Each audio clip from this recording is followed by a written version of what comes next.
Markus pasal 4 mulai ayat yang ke-35. Pada hari itu, waktu hari sudah petang, Yesus berkata kepada mereka, "Marilah kita bertolak ke seberang." Mereka meninggalkan orang banyak itu lalu bertolak dan membawa Yesus beserta dengan mereka dalam perahu di mana Yesus telah duduk. Dan perahu-perahu lain juga menyertai dia. Lalu mengamuklah taufan yang sangat dahsyat, dan ombak menyembur masuk ke dalam perahu, sehingga perahu itu mulai penuh dengan air. Sampai di sini. Saudara, kita kerap kali menjadi orang Kristen mempunyai pendapat yang salah. Kita kerap kali merasa kalau Yesus sudah ada di dalam hati dan pikiran kita, maka pencobaan, bencana, masalah, musibah tidak ada. Banyak orang Kristen mengatakan, aku Yesus sudah ada. Kalau ada Yesus, setannya lari. Hah? Alkitab yang ngajar loh. Saudara jangan salah pendapat. Banyak orang mengatakan, kalau Yesus ada, setannya lari. Siapa bilang?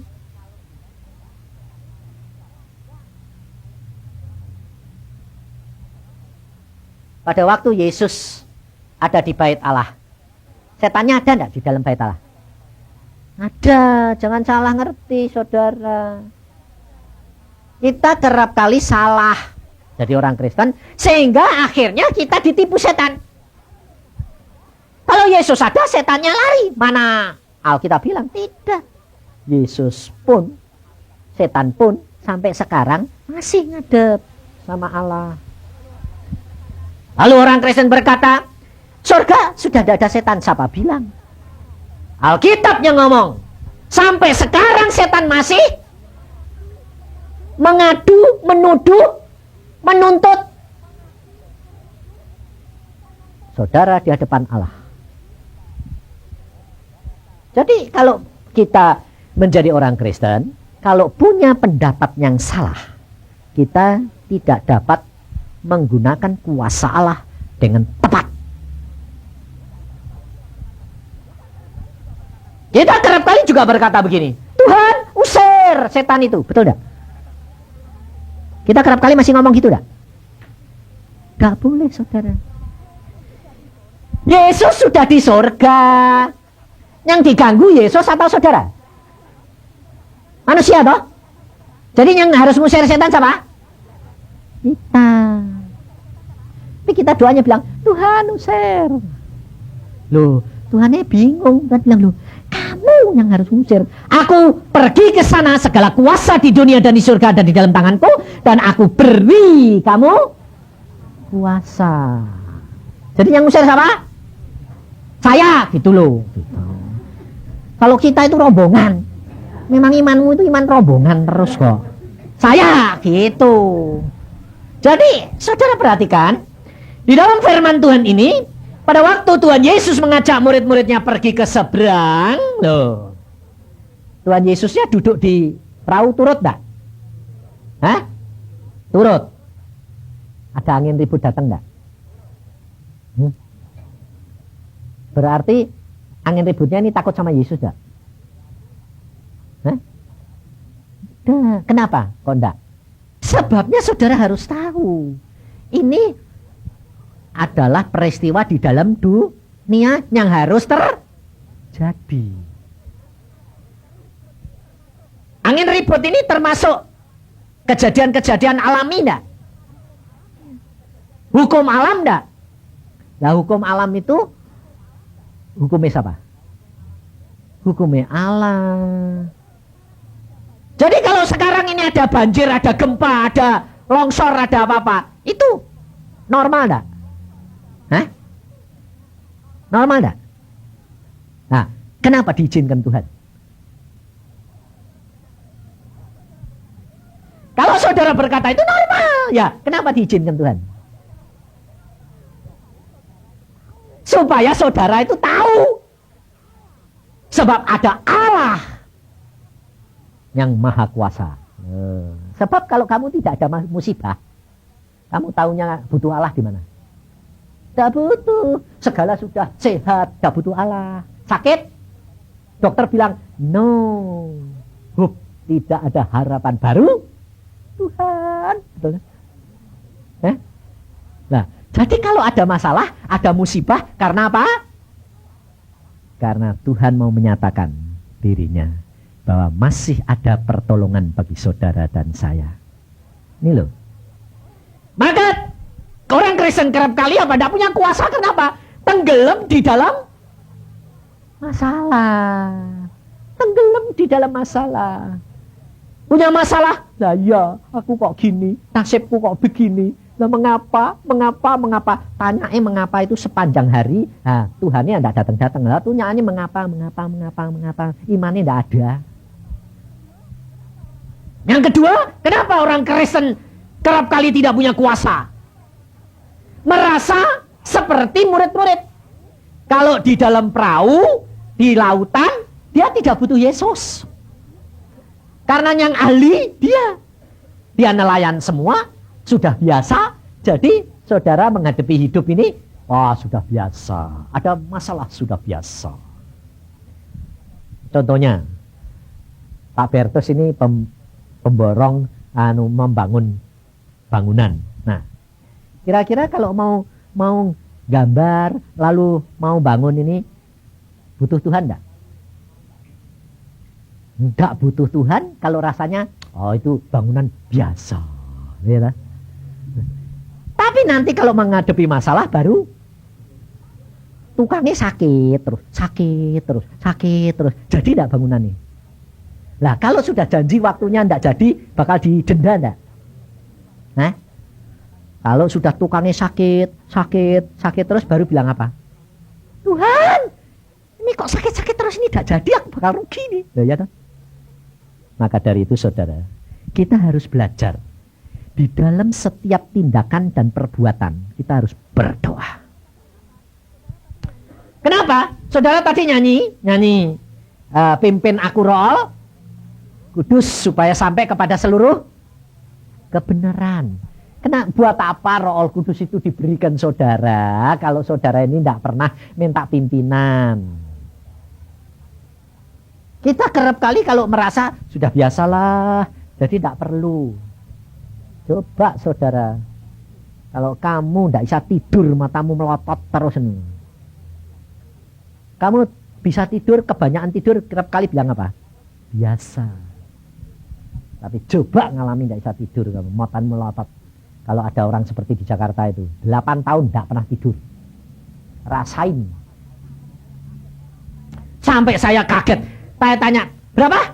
Saya pikir 8 hari. 8 tahun, Pak. Tidak pernah tidur. Tidak pernah tidur. Loh, kok so aneh kayak gitu sih? Tidak pernah ngantuk. Tidak bisa, Pak. Makanya itu, saudara. Kalau engkau tidak ngalami hal yang antik-antik gitu loh. Tidak percaya. Loh, di persekutuan kita ini ada yang berapa tahun? 12 tahun. Yang tidak bisa kencing. Berapa? 9 tahun tidak kencing. Kamu kencing berapa kali satu hari? Tapi kamu tidak pernah mengucap syukur. Kamu kencing gitu. Puji Tuhan, tidak pernah. Loh, jujur, betul tidak? Karena apa pikirnya? Biasa, coba macet. Loh, ini ibu ini 9 tahun tidak kencing. Padahal harusnya keracunan. Nyatanya ya hidup kok. Kalau Tuhan mau, betul enggak? Maka dari itu saudara, cobalah kita belajar mulai sekarang. Karena apa? Karena kita ini sudah waktunya. Kita harus tiap-tiap pribadi punya kuasa. Jangan mengandalkan orang lain. Coba kau perhatikan persekutuan. Lihat Tuhan mulai pakai anak-anak muda, Denny, Semi, mulai urapan, mulai doa, mulai kesembuhan, mulai yang tua-tua ini karaten. Sebabnya apa? Sudah biasa. Kalau ada hamba Tuhan datang baru minta kesembuhan. Saudara, Allah itu sudah memberikan engkau dan saya itu kuasa. Tetapi ada rahasianya bagaimana saudara dan saya dapat sampai dan meraih kuasa itu. Kita lihat ayat ini dikatakan, pada waktu Yesus berada, Yesus duduk, kira-kira Yesus tidur enggak? Pada waktu Yesus masuk ke perahu itu duduk, Yesus tidur enggak? Enggak, duduk kok tidur. Karena kamu sudah tahu ceritanya bahwa nantinya Yesus tidur. Tapi di sini duduk itu ya tidak tidur, kok lucu kamu ya. Ini loh saudara, kita kerap kali itu sudah terlalu kecepatan. Pada waktu Yesus diajak masuk, Yesus duduk. Kenapa Yesus tidak langsung masuk ngambil tilam terus tidur? Kok duduk dulu? Sebabnya Yesus itu dia tidak mementingkan dirinya sendiri. Dia duduk karena dia menantikan murid-muridnya bertanya kepada dia, konsultasi kepada dia.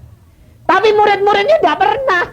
Karena apa? Karena sudah dengar Yesus ngajar, sudah kumpul sama Yesus, jadi sewaktu-waktu bisa tanya, tidak pernah masalah. Karena apa? Merasanya sudah sama Yesus. Ada apa-apa? Yesus. Jadi tidak pernah konsultasi. Akhirnya Tuhan Yesus ini masuk ke perahu, pikirnya perkara berlayar, masa Yesus perkara itu buat Yesus, kita tidak ada masalah, jadi tidak butuh Yesus. Yesusnya didiamkan. Akhirnya Yesus apa? Lihat ayat yang ke-38. Pada waktu itu waktu kapan? Waktu angin ribut sudah datang. Pada waktu angin ributnya sudah datang, Yesus sedang tidur di buritan di sebuah tilam. Jadi karena pada waktu Tuhan Yesus duduk, tidak dijak ngomong, tidak dijak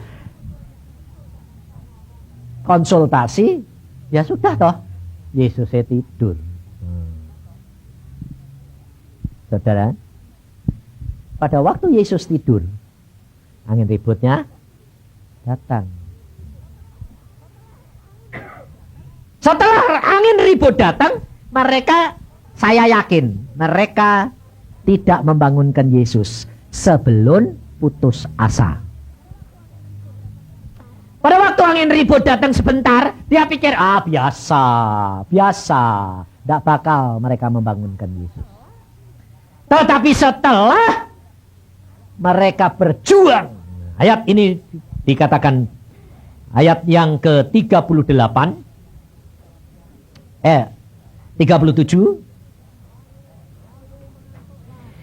lalu mengamuklah taufan yang sangat dahsyat dan ombak menyembur masuk ke dalam perahu sehingga perahu itu mulai penuh dengan air. Pada waktu itu Yesus sedang tidur di buritan sebuah tilam. Kalau sudah masuk airnya mau tenggelam,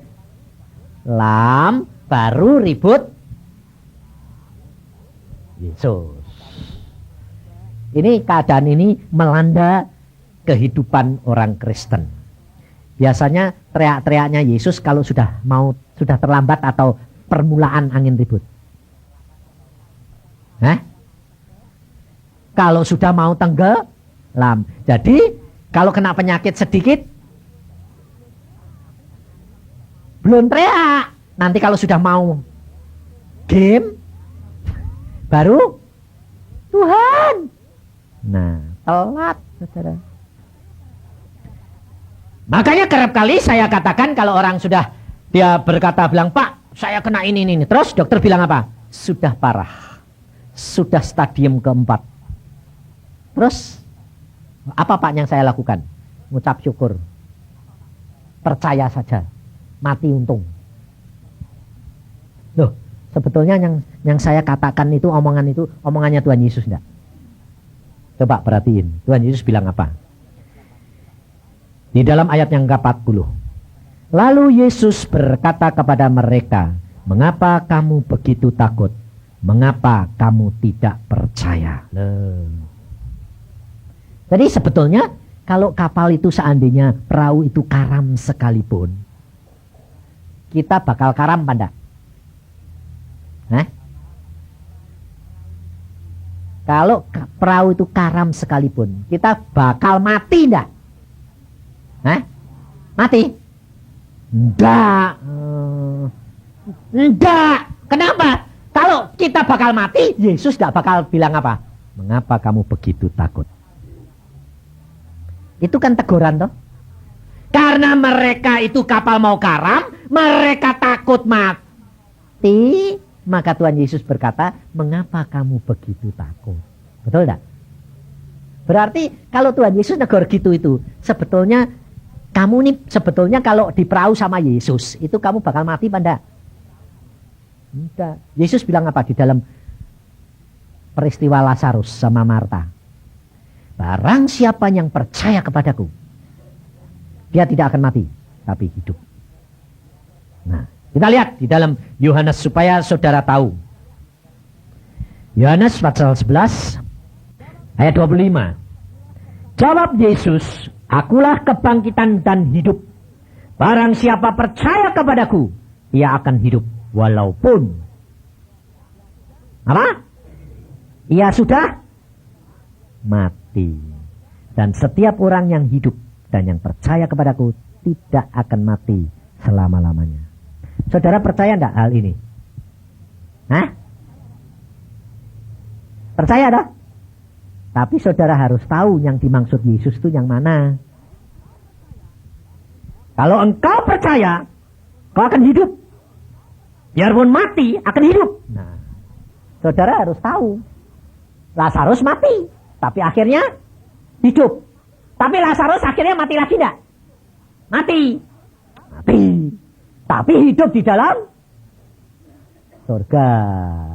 Jadi kata-kata Tuhan Yesus ini ada permulaan adalah perkara jasmani, mati sungguhan, memang si Lazarus mati dan dihidupkan secara daging.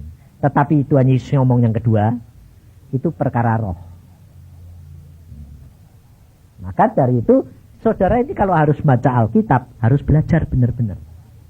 Yang dimaksudkan Tuhan itu yang mana? Maka Marta tidak dapat mengerti, karena apa? Tidak dapat mengerti perkataan Tuhan Yesus. Maka pada waktu Tuhan Yesus berkata, ambil batu itu. Marta bilang, sudah bau Tuhan, sudah 4 hari. Bukankah aku berkata kalau kamu percaya kamu akan melihat kemuliaan Allah? Ini saudara. Maka kehidupan kekristenan, saudara perhatikan, engkau akan mengalami musibah. Tetapi sebelum kalau engkau peka terhadap pimpinan Roh Kudus, musibah sebelum datang engkau pasti diberitahu. Bencana alam, banjir, gempa, gunung api, musibah apapun, kau tidak perlu khawatir dan takut. Apapun yang akan terjadi, kalau engkau peka, kau akan diberitahu oleh Roh Kudus. Karena apa? Karena Tuhan berfirman di dalam Mazmur 121.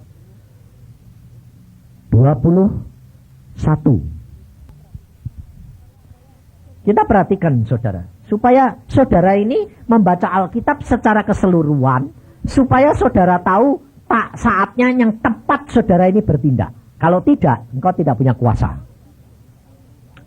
Mazmur 121. Aku melayangkan mataku ke gunung-gunung, dari manakah akan datang pertolonganku? Pertolonganku ialah dari Tuhan yang menjadikan langit dan bumi.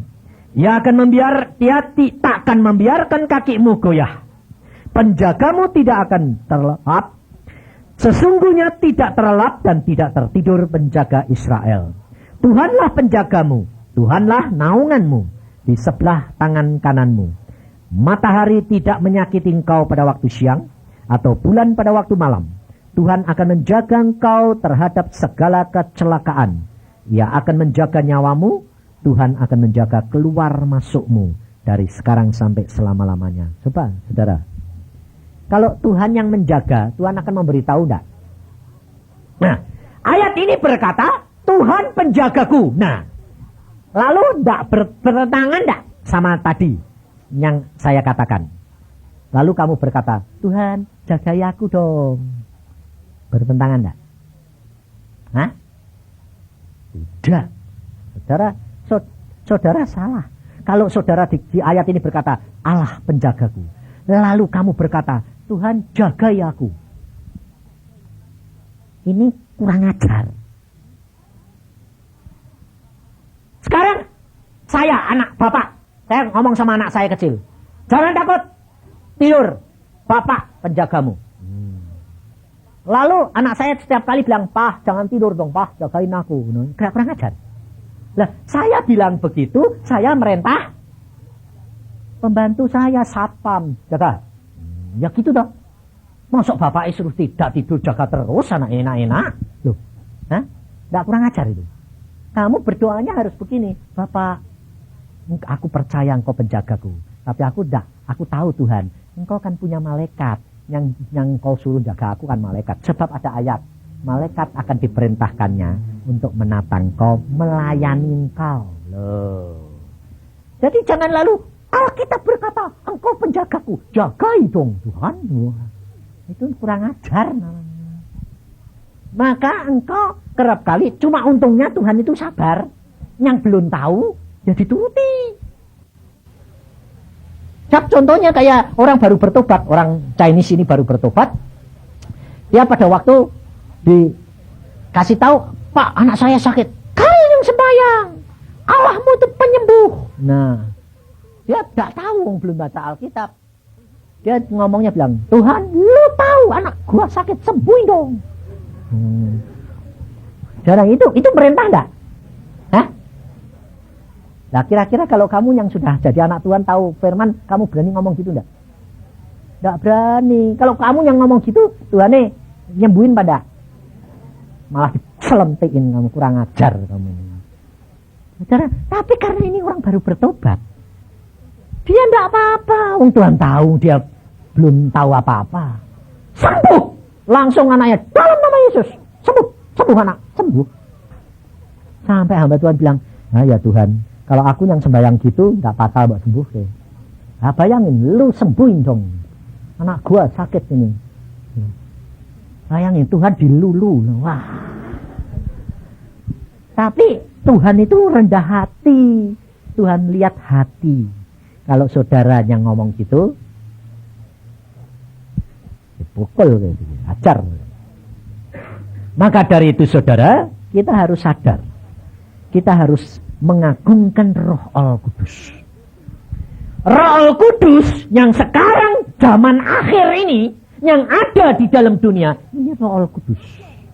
Tuhan Yesus sudah di surga, Roh Allah Kudus sekarang yang ada di dalam diri kita, yang mendampingi kita, yang di dalam kita, yang memimpin kita, yang ngajar kita, yang menuntun kita dalam seluruh kebenaran. Maka dari itu, segala sesuatu kamu harus komunikasi dengan dia. Kalau mau apa-apa, ngomong sama dia. Makanya saya kerap kali ajarkan, coba ngomong.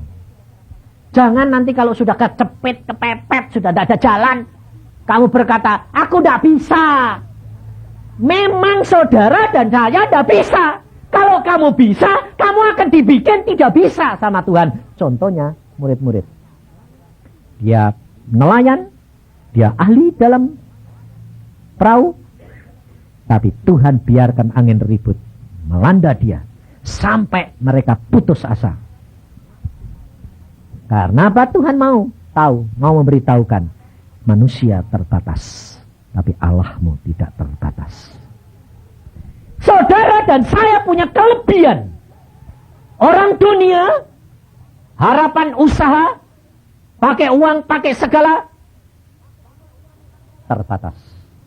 Tapi saudara dan saya masih ada pengharapan satu lagi. Allah kita yang tidak pernah terbatas. Maka dari itu jangan ragu-ragu. Kalau engkau punya masalah, jangan tenggelam di dalam masalahmu.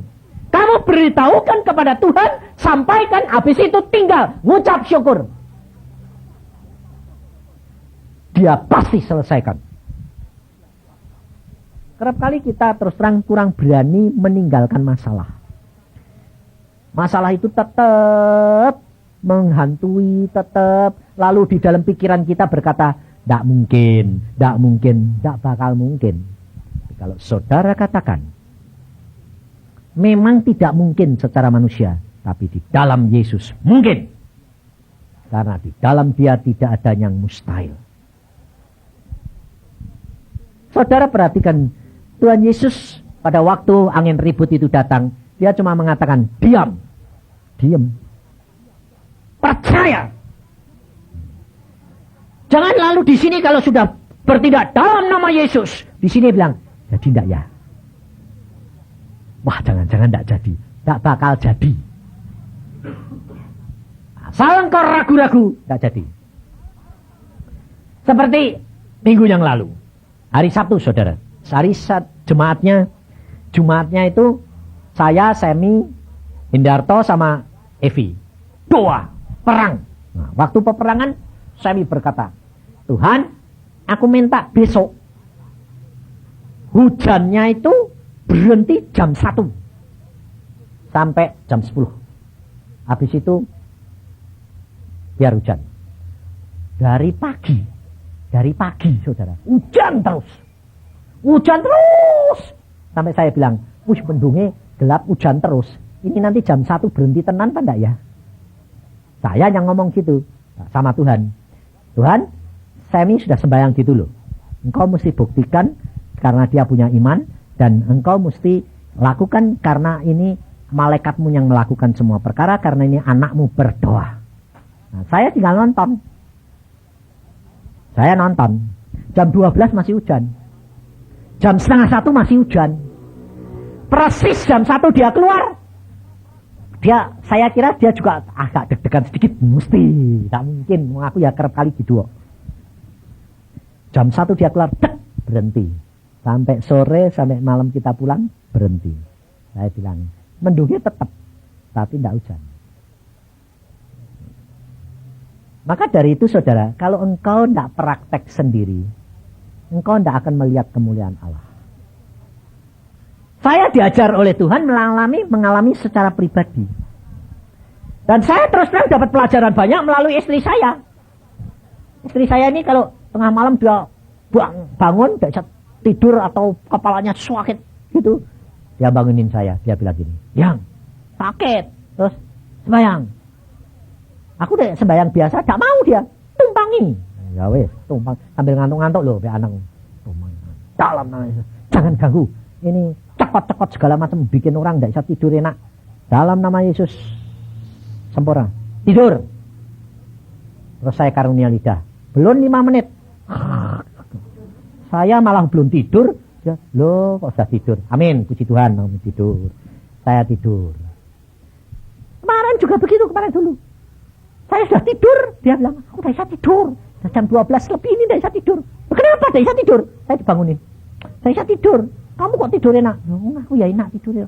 Kamu udah bisa tidur, ada apa? Gak tahu. Ayo, bayangin dong. Tumangin tangan. Dalam, tidur. Jiwa, tidur. Saya karunia lidah. Sudah. Loh, kok sudah tidur? Aku malah. Nah, itu juga ada efek psikologinya ada. Kenapa? Dia ini memang manja sama saya. Kalau tak tumangi tangan rasanya itu ayem gitu loh. Ada. Itu ada efek itu ada. Nah Tuhan ya pakai itu. Jadi kalau dia ada tidur, yang tumangi tangan. Ya tak tumangi tangan. Kadang-kadang aku saat sembahyang sudah tidur dia ya tidur. Sebab itu ada efek itu. Tapi Tuhan menggunakan semua saudara. Dan saya terus terang banyak belajar. Kenapa? Kalau saya ragu-ragu, tidak jadi. Tapi kalau saya tuh tenang, saya percaya apa yang saya katakan, doakan sudah jadi. Jadi, nah, di situ saya lihat, tidak boleh ragu-ragu sedikit pun dalam pikiran ini. Sebab orang yang ragu-ragu tidak akan dapat apa-apa. Maka dari itu kalau saudara sekarang ini punya masalah, jangan biarkan Yesus tidur. Jangan anggap Yesus sudah dekat. Tak perlu. Hati-hati. Contohnya, salah satu contoh. Saya ini, orang ini banyak datang kepada saya minta konseling. Betul tidak? Masalahnya banyak, cari Pak Yusa. Kadang-kadang cari kamu nak susah, kalau bisa kumpul sama kamu. anak mantu saya ini malah tidak pernah tanya-tanya sama saya. Sampai saya bilang, Tuhan, ya kalau sudah deket gitu tidak pernah tanya ya Tuhan. Kenapa? Pikirnya, papa setiap saat ada, ngomong-ngomong. Nanti kalau sudah punya masalah, sudah telat baru. Nah ini rugi, saudara. Ini bukti. Makanya saya bisa menyelami bagaimana murid-muridnya Tuhan Yesus membiarkan Tuhan Yesus itu tidur. Bahkan saya kerap kali ditegur sama anak-anak. Papa kalau habis penginjilan tidak cerita apa-apa. Nanti kalau sudah khotbah keluar semua. Nah, aku bilang, tidak bisa cerita. Pengalamannya banyak, suruh cerita apa? Wong yang ngelakuin Tuhan. Lah kalau dia tanya, Pak, ini bagaimana? Itu baru muncul. Contohnya Tuhan Yesus di perahu, kalau sudah sama murid-muridnya diem-dieman, Tuhannya tidur. Saya itu kalau sudah pulang dari penginjilan tidur terus. Sampai istri saya bilang, pulang kok tidur? Wis mau apa? Ini loh saudara. Kita kerap kali tidak menyadari bahwa kita tidak memanfaatkan hadirat Allah. Maka Tuhan mengajar kepada kita, kamu harus sertakan dia. Kamu kemana saja, kamu harus bersama dengan dia. Ini sadari. Sehingga engkau tidak perlu takut. Tapi kamu harus waspada. Saya baru tahu Tuhan tahun ini Tuhan berkata, mulai Januari tahun ini, kamu harus berdoa, bukan berdoa, kamu harus berdiam diri di bawah kakiku 6-7 jam. Saya bilang, Tuhan, 6-7 jam? Ya. Saya baru tahu, maksudnya Tuhan, supaya saya ini seluruh hari, pikiran dan hati saya tertuju kepada dia, tidak mikir yang lain. Dan ternyata saudara, luar biasa Tuhan. Saya seperti dilapisi benteng. Sebab Allah berkata, akulah perisaimu, akulah bentengmu. Otomatis saudara, kalau engkau tinggal di dalam dia, dia yang akan membentengi kamu. Dia akan memelihara kamu. Saya baru belajar. Dan Tuhan juga bukakan. Apa terjadi? Loh, Iin itu kan anak saya di Bekasi. Sekarang tinggalnya di Bekasi. Dia cuma hanya banyak berdoa, menyembah Tuhan, melakukan apa yang dia tunggu. Sekarang ini belum kerja. Dia belum kerja, masih di rumah, saudara. Dia hanya menyembah, memuji Tuhan, dan melakukan bagiannya dia. Loh. Saudara tahu, berkat datang sendiri. Saya sampai melongo. Saya dititipi berkat. Ini Pak. Dan istri saya dititipi. Ini Pak, ini Bu. Buat siapa? Buat Iin loh. Kok buat Iin? Yang tidak ada sangkut paute di Bandung. Dia di Bekasi. Dia tidak ngapa-ngapain. Loh, kok yang dapat berkat dia? Loh, Tuhan mau ngirim bisa enggak? Hah? Lah kok orang itu langsung masuk plak dia? Loh kok enggak plak Yusa? Loh. Yang di Bandung ini Yusa, yang di Bandung ini Denny, yang di Bandung ini Semi. Loh kok enggak plak? Tiga. Loh kok yang jauh? Sampai saya pada waktu itu enggak bisa ngerti aku Tuhan. Ya itu aku. Aku mau ngasih. Ya bisa aja toh, bisa toh. Loh kalau dia ngelayani, kita ngelayani itu biasa. Tidak ada hubungannya, tidak ada apa-apanya, tidak ada pelayanan apa-apa. Loh berkat kok ngalirnya ke sana. Orang yang menyenangkan hatinya Tuhan. Itu yang Tuhan perhatikan. Betul tidak? Saya mengucap syukur. Kenapa? Karena dari situ saya belajar. Tuhan tidak pernah meninggalkan anak-anaknya yang berharap kepadanya. Tetapi kenapa kerap kali kita ini tidak dapat? Karena pikiran kita yang salah. Kita mengharapkan kalau kita melayani dapat. Salah, saudara. Kalau kita sudah melayani Tuhan lalu berkatnya melalui orang. Salah, saudara. Maka dari itu kita harus sadar. Tuhan penjaga kita. Keluar masuk kita. Dia mengawasi. Berarti penjaga itu berarti dia tahu terus-menerus, mengawasi terus-menerus. Saudara dan saya harus sadar, diawasi oleh mata yang kudus, mata yang suci, mata yang penuh kuasa. Kau tidak perlu takut, asal kamu jalan di dalam jalan yang benar. Tidak tenggelam dalam masalahmu. Masalahmu tidak ada artinya di hadapan Allah. Segala sesuatu terjadi dalam diri kita, dia tahu dan dia dapat menyelesaikannya. Maka malam hari ini saudara, kamu katakan sama Tuhan, Tuhan, aku tidak sanggup mengatasi masalahku, tapi aku tahu Engkau sanggup mengatasinya. Aku bersama dengan Engkau, aku sanggup mengatasi. Kalau sudah begitu, jangan pikirkan, ucapkan syukur. Tiap hari kamu katakan, apa yang aku harus lakukan? Lakukan. Tidak usah dipikirin. Maka Allah akan menuntun langkahmu menuju kepada kebenaran dan keberhasilan. Amin. Mari kita berdoa. Anak-anakku di tempat ini sudah mendengar. Mari Tuhan Roh Kudus, Engkau sendiri yang berbicara dalam hati dan pikiran anak-anakmu. Karena hamba percaya Tuhan, dia mendengar, dia ketawa, tapi itu terjadi dalam hidup anak-anakmu di tempat ini. Karena mereka tidak mengenal akan kebenaran-Mu. Tapi hari ini mereka mau Tuhan membaca firman-Mu, melakukan supaya nama-Mu dipuji-puji di dalamnya. Supaya anak-anak-Mu mengalami secara pribadi bagaimana mengenal Tuhannya, bergaul akrab, mengalami seluruh kuasa Allah, dan mereka akan menjadi berkat buat orang lain. Terima kasih Bapak. Besok Engkau mau bicara apa, itu hak-Mu Tuhan. Hamba-Mu tidak tahu, tapi tolong Tuhan, Engkau yang tahu kebutuhan anak-anak-Mu. Hamba-Mu hanya sebagai saluran untuk menyampaikan apa yang menjadi kehendak-Mu dalam hidup kami. Jadikan kami pelaku firman, mengalami secara pribadi dan menjadi berkat bagi keluarga kami. Dalam Tuhan Yesus kami percaya dan mengucap syukur. Amin.